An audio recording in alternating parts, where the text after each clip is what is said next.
Zuzenketa partzial horiek, 5 Elkarrekin Podemosek aurkeztutakoak, 4 EH Bilduk eta 2 PPek.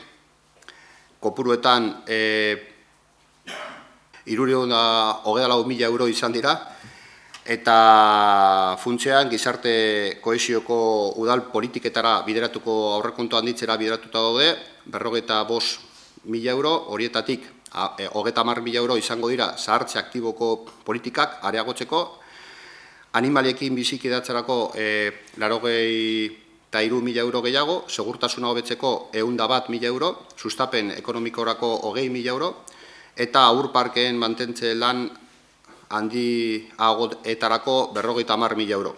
Eta emakumeen eta gizonen arteko berdintasuna politika sustatzeko, zehazki kirola egiteko diru laguntzak emateko gehitu egin dira 25.000 euro. Zuzenketa horiek onartu egin dira eta ezoiko osoko bilkuran datorren ostiralean edukiko duguna onartuko den aurrekontu proposamenaren partea dira.